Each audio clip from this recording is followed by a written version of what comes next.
Ledakan dahsyat mengguncang langit dan bumi. Gunung-gunung di sekitarnya lenyap, meninggalkan tanah datar sejauh 10.000 kaki tanpa satu batu pun tersisa.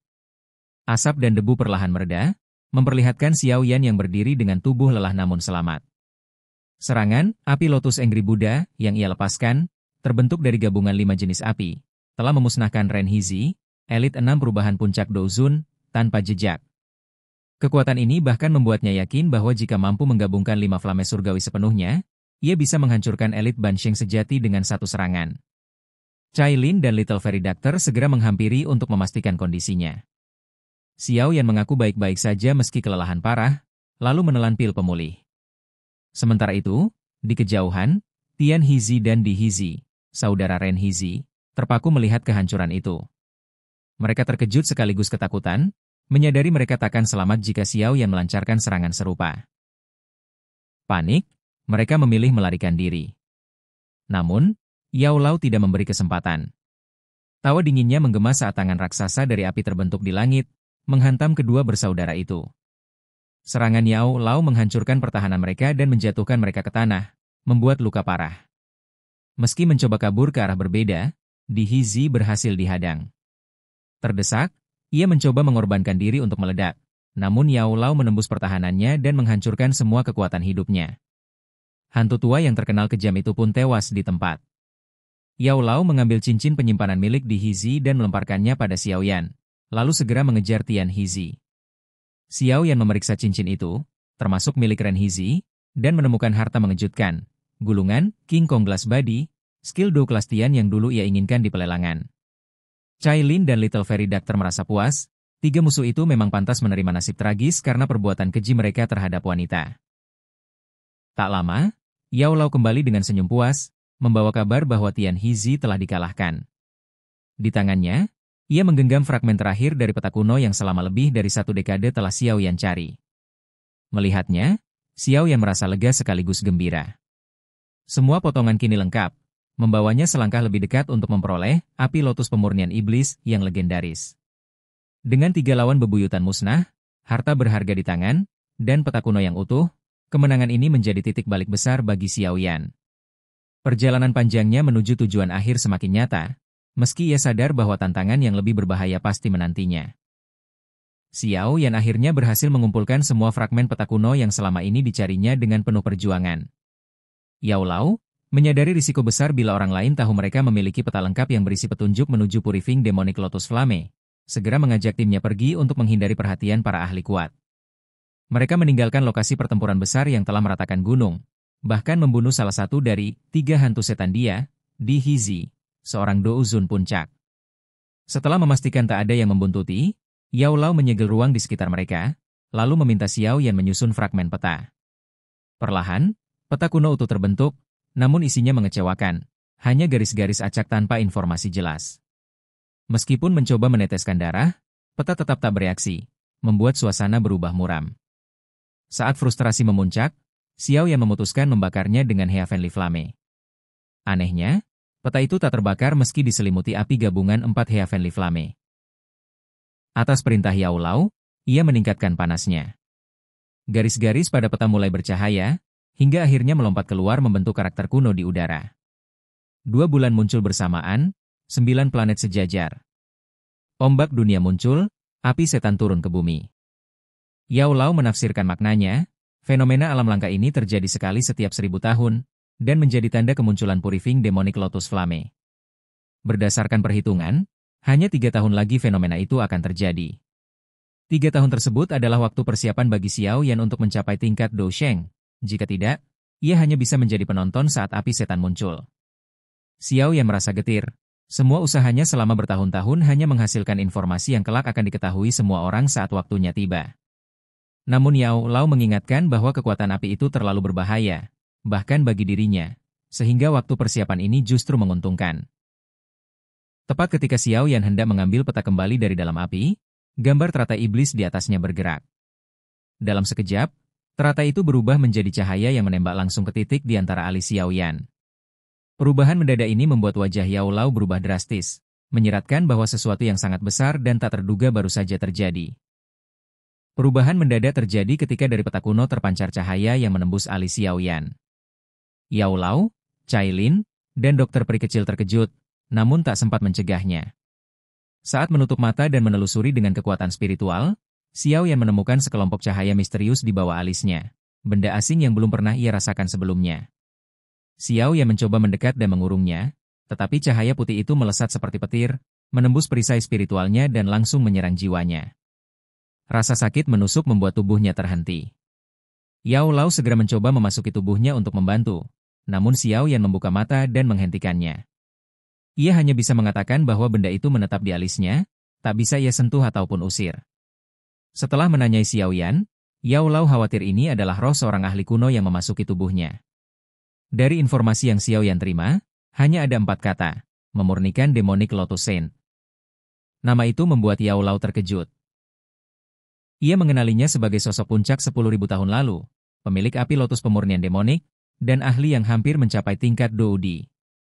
Yao Lao menduga benda di alis Xiao Yan adalah warisan Sang Saint, mungkin tidak berbahaya. Meski begitu, ia menekankan bahwa jika Xiao Yan ingin menguasai api lotus pemurnian demonik, ia harus mencapai kelas Dou Sheng dalam 3 tahun, atau ia akan menjadi budak api itu. Cailin bertanya tentang kemungkinan tersebut, dan Yao Lao menjawab hanya ada satu cara untuk mempercepat. Memperoleh hati bodhisattva dari pohon kuno bodhisattva, harta langka yang berada di wilayah Wastelan kuno, tanah terlarang manusia. Untungnya, Xiao yang memiliki benih bodhisattva, yang meski kemurniannya rendah, dapat membimbingnya menemukan pohon itu. Xiao yang menyadari tantangan ini berat, wilayah itu luas dan berbahaya, sementara berita tentang pohon kuno bodhisattva pasti memicu kekacauan di seluruh dataran tengah. Namun, ia tak punya pilihan. Kecepatan latihannya normal tak akan cukup. Yao Lao menegaskan bahwa keberhasilan mencapai Dou Sheng dalam 3 tahun akan sepenuhnya bergantung pada misi ini. Dengan tekad yang dipupuk rasa urgensi, mereka memutuskan kembali ke Falling Star Pavilion untuk merencanakan langkah berikutnya. Di depan mata Xiao yang terbentang jalan berbahaya menuju wilayah Wastelan kuno, jalan yang akan menentukan apakah ia sanggup menundukkan api lotus pemurnian demonik atau justru binasa olehnya. Setelah memutuskan langkah mereka, kelompok Xiao yang segera kembali ke Falling Star Pavilion dan beristirahat 2 hari. Dalam waktu singkat, berita tentang kemunculan pohon kuno bodhisattva menyebar seperti badai di seluruh dataran tengah, mengguncang dunia. Pohon legendaris ini diyakini memiliki bodhisattva heart, harta yang mampu membantu seseorang menembus ke kelas Dou Sheng, tingkatan tertinggi yang menjadi impian para pejuang. Daya tariknya begitu besar hingga bahkan wilayah terlarang wilayah kuno Wastelan tidak lagi menakutkan bagi siapapun. Xiao Yan, yang sadar ia hanya memiliki 3 tahun untuk mencapai Dou Sheng sebelum Purifying Demonic Lotus Flame muncul, memutuskan untuk menjadikan Bodhisattva Heart sebagai target mutlak. Tanpa itu, ia hanya bisa menjadi penonton saat flame surgawi tersebut jatuh ke tangan orang lain. Namun, ia tahu perburuan ini akan melibatkan banyak faksi kuat dan ahli kelas atas, bahkan yang sekuat Tian Hizi, sehingga ia harus segera memperkuat diri. Selama retret, Xiao Yan mulai melatih King Kong Glass Body, sebuah skill Dou kelas Tian yang memperkuat tubuh hingga menjadi keras tak tertembus. Latihan ini brutal. Dou Qi harus dipadukan dengan tulang, otot, dan darah, menyebabkan tubuh membengkak 2 kali lipat ukuran normal, kulit meregang, otot dan tulang nyaris robek. Meski tubuhnya telah diperkuat oleh banyak harta langka, rasa sakitnya tetap luar biasa. Berulang kali ia memuntahkan darah, namun ia terus memaksa tubuhnya beradaptasi melalui siklus pembengkakan dan penyusutan. Setengah bulan berlalu dalam penyiksaan ini. Sementara itu, dataran tengah semakin memanas. Berbagai faksi mengerahkan pasukan menuju wilayah sekitar Wastelan, menunggu tanda pasti kemunculan pohon tersebut. Mereka tahu, saat pohon kuno bodhisattva muncul, fenomena langit dan bumi akan menyertainya. 5 hari berikutnya dipenuhi ketegangan. Hingga pada hari ke-6, sinar pagi disertai aura murni tiba-tiba menyapu dari langit timur laut, meliputi seluruh dataran tengah. Siapapun yang menghirup aura ini merasakan gambaran pohon raksasa kuno dengan pancaran kecerdasan agung. Pohon kuno bodhisattva telah bangkit. Keributan pun pecah. Semua faksi besar bergerak. Perburuan yang akan menentukan masa depan banyak orang, termasuk Xiao Yan, baru saja dimulai. Di kedalaman Falling Star Pavilion, suasana tenang para sesepuh mendadak pecah oleh ledakan hebat. Sebuah ruangan meditasi hancur, memancarkan cahaya emas menyilaukan. Dari reruntuhan, muncul raksasa emas setinggi 70 kaki. Langkahnya mengguncang tanah. Raungannya menghasilkan gelombang sonik dahsyat yang memaksa para sesepuh mundur. Aura mematikannya membuat bahkan Dozun tingkat tinggi merasa terancam. Para sesepuh segera mengepung, siap bertindak jika terjadi ancaman. Yao Lao, Cailin, dan dokter peri kecil datang, menjelaskan bahwa raksasa itu adalah Xiao Yan yang tengah menguji hasil latihannya, King Kong Glass Body. Setelah kembali ke bentuk manusia, Xiao Yan mengakui tubuhnya belum mencapai puncak 99 kaki, namun Yao Lao memuji kemajuannya yang luar biasa. Xiao Yan bertekad memperkuat diri lebih jauh, memanfaatkan perjalanan berbahaya ke wilayah kuno Wasteland demi mencari pohon kuno Bodhisattva. Yao Lao menegaskan misi ini sangat berisiko, mungkin melibatkan campur tangan klan kuno. Xiao Yan diminta memimpin tim kecil, Cailin, dokter peri kecil, King Lin, dan seorang tetua Dozun puncak. Tian Huo Zunze absen karena berlatih. Meski jumlah mereka sedikit, kekuatan gabungan tim cukup besar, dengan Cailin dan dokter peri kecil mampu melawan Dozun puncak, serta King Lin yang menguasai kekuatan unik mengendalikan monster ular.